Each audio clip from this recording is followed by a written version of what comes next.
김승희 대통령 의전 비서관이 자녀 학교폭력 파문으로 자진 사퇴를 했습니다. 그러나 이 권력형 학폭 무마 의혹은 계속되고 있습니다. 국감에서 처음 폭로했던 김영호 민주당 의원은 경기도 교육청이 의원실에 자료를 준 18일 양측 부모에게도 전달했다. 그래서 20일 국감 전에 대통령실이 알았을 것이다. 이미 파악했을 거라 이렇게 주장을 했습니다. 물론 대통령실은 전혀 사실 무근이다. 경기도 교육청도 김 전 비서관도 사전에 대통령실에 알리지 않아서 국감 당일 인지한 즉시 인사 조치했다고 이야기를 했습니다. 자, 꼬리 자르기 면책이라는 민주당 주장에는 진상조사 등 이후 절차에 미칠 영향을 차단한 선제적 조치다. 그래서 양측은 지금 진실 공방을 벌이고 있습니다. 사건 개요는 이렇습니다. 초등학교 3학년인 김 비서관 딸이 지난 7월 2학년 후배를 리코더 등으로 때려서 각막이 훼손되는 등 전치 9주의 상해를 입혔죠. 학교장이 긴급 조처로 출석 정지를 내리자 김 전 비서관 부인은 카카오톡 프로필을 남편이 윤석열 대통령과 함께 있는 사진으로 교체했다고 합니다. 2달 후 학폭위가 열렸는데 이 강제 전학 처분을 피했다고 하죠. 이 대통령실은 국감에서 의혹이 불거지자 공직기강 조사에 착수를 했습니다. 그런데 대통령이 사표를 수리하면서 감찰 조사가 종료됐습니다.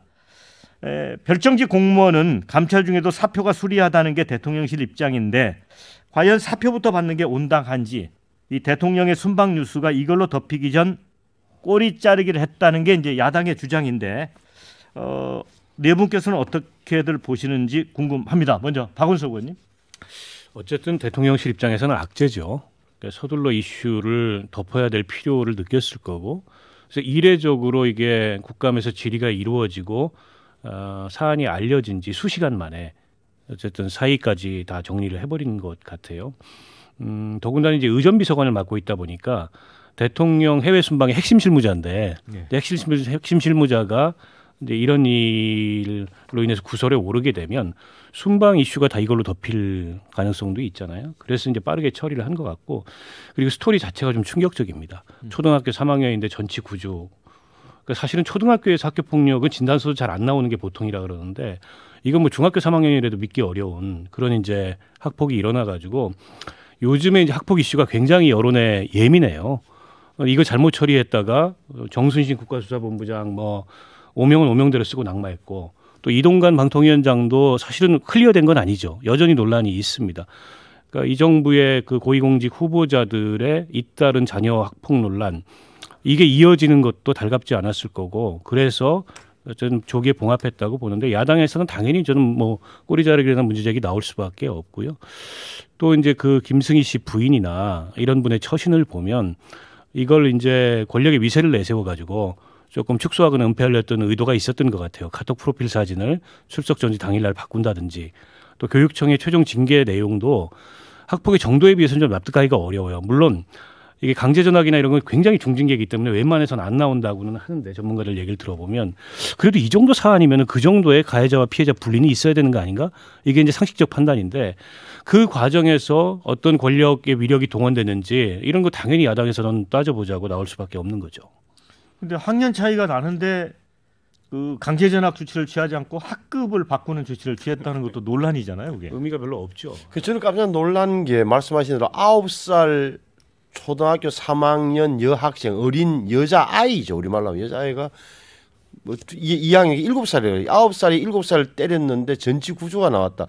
약간 이 자체가 전치 9주라는 말에 다들 쇼킹하잖아요. 근데 뭐 눈을 때리는 리코더로 눈을 때리다. 악기, 조그만 악기로 피리 같은 걸 눈을 때렸다. 눈 때문에 아마 9주가 나온 걸로 보여지는데, 어찌됐건 사건 자체는 굉장히 조금은 이례적이고 아주 충격적이에요. 그런데 인정하고, 그런데 조금은 뭐랄까 사실관계를 좀 정확히 볼 필요가 있다. 무슨 말이냐?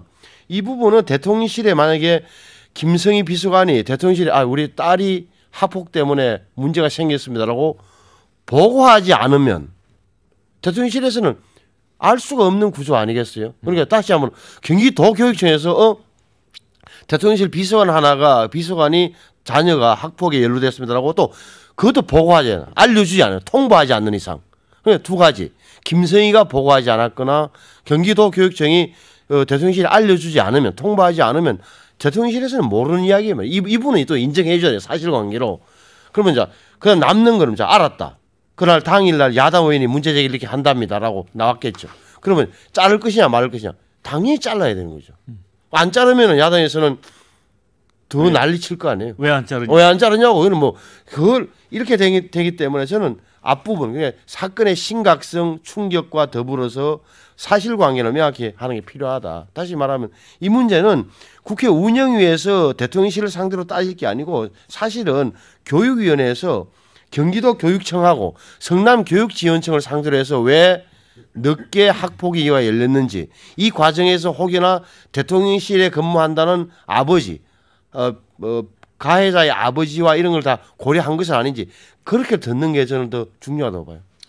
근데 김승희 비서관 부인의 행동이 저는 이해가 안 가는 게 남편과 대통령이 찍은 사진을 프로필에 올려 있었다고 하더라도 학폭 사건이 터지면 내리는 게 정상 아닙니까? 네. 반대로 갔잖아요. 네, 그러니까 이것이 이제 우리 부부가 누구와 함께 내 뒷배경이 누군가 이것을 저는 암시했다고 보여요. 그 암시가 아니라 이거 명시적으로 보여준 거죠. 이거 봐야 되지 않겠냐, 알아서 잘해라. 약간 그런 식이라고 보고 참. 너무 그 생각하는 자체가 너무 과거 회귀적이다. 예전 같으면요 정말 권력이 있으니까 예를 들어 뭐 청와대라든지 대통령실이라든지 이런데 뭐 고위 권력층에 있다고 하면 뭐 밑에 사람들이 알아서 뭐 이런 부분 스스로 벌벌 기면서 그렇게 하는 것을 상상했는지는 모르겠지만 지금 시대가 어떤 시대인데 좀 이런 부분에 있어서 그런 생각을 가질 수 있는 것인지 이건 정말 학폭 문제는 이거 정말 자녀를 키우고 있는 모든 부모들이 자기 일같이 생각하는 것이거든요. 정말 언제든지 내 자녀가 여기 피해자가 될 수도 있고 아니면 가해자가 될 수도 있는 거예요. 그랬을 때 본인들이 어떻게 대처를 해야 되는지 저는 이런 부분에 있어서 상당히 이 전 김승희 의전 비서관이 가지고 있는 그 부부가 가지고 있는 어떤 권력에 대한 생각이 상당히 예전 권위주의 시대에 머물러 있는 것은 아닌가라는 생각이 좀 들고요. 그러니까 이런 면에서 저는 갑자기 그런 생각도 들더라고요. 얼마 전에 그 법원에서도 대통령실 직원들 공개해라. 네. 일부 뭐 개인 정보 빼고 누가 대통령실에서 근무하고 있는지 이런 부분에 대해서 공개하라고 했는데도 지금 대통령실에서는 거기에도 항소를 하고 뭐 그랬거든요. 그러니까 이 필요한 겁니다. 그러니까 누군가 어떤 뭐 카톡 뭐 예를 들어서 본인 어떤 그 SNS에 이런 것들을 올리고 그다음에 자기가 누구랑 일하고 있다는 것이 아니면 어디서 근무를 하고 있다는 것들을 계속 암시를 하면서 이 사람들이 이 사람이 뭐가 있네? 권력자와 좀 가까운 사람인가? 이렇게 할 수 있거든요. 저는 그런 부분에서 좀 대통령실이 지금 너무 불투명하다. 그러니까 좀 투명해질 필요가 있다. 누가 근무를 하고 이거 또 보면 언론을 보면 우리가 항상 대통령실 관계자라고만 나오잖아요.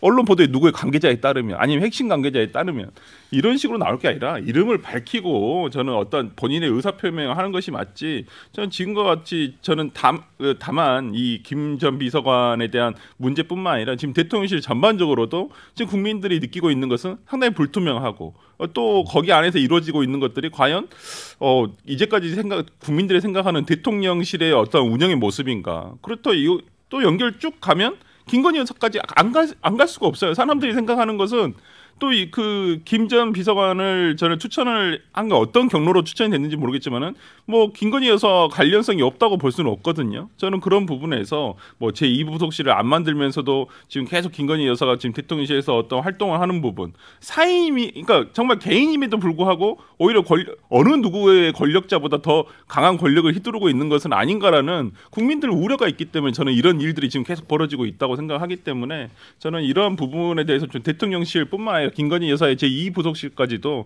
한번 대통령실에서 고민을 해봐야 된다 저는 봅니다.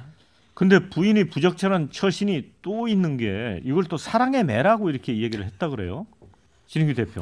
우선은 지금 뭐 충격적인 그 학교 폭력 사건에 대해서 또 아버지가 대통령실의 고위 관계자 아닙니까? 1급 비서관이죠. 그리고 의전 비서관이라는 직위가 대통령의 그 문고리 역할을 합니다. 그래서 또 이분이 김건희 여사와의 그런 뭐 대학 동문을 이제 지냈던 이제 이런 부분도 있어가지고 상당히 좀 문제가 됐던 분이긴 한데 저는 이 사안은 좀 두 개로 나눠서 봐야 될 것 같아요. 결국에는 그 딸이 그 초등학교 3학년이 2학년에 대해서 엄청난 폭행을 한 거, 그건 그 딸의 행위니까 사실은 이 학교폭력 대책심의위원회를 통해서 이제 처분을 받아야 되는 것이죠. 근데 문제는 그 처분받는 과정에서 지금 앵커께서 말씀하신 대로 그 어머니가 뭐 사랑의 매라고 표현을 했다라든지 매우 부적절합니다. 그리고 또 그 과정에서 뭐 사진을 교체해가지고 마치 그 위세를 떨어서 약한 처분이 나온 것이 아니냐. 전 이거 충분히 비판을 해야 된다고 저는 보고요. 다만 이것을 좀 사표 수리한 거 가지고 또 문제 제기를 하는데 그건 좀 분리해야 된다. 왜냐하면 이게 위세를 가지고서 어떤 영향력을 했다는 게 직권남용이 돼야 되는데 이것은 김승희 비서관의 직권에 해당되지는 않아요. 그래서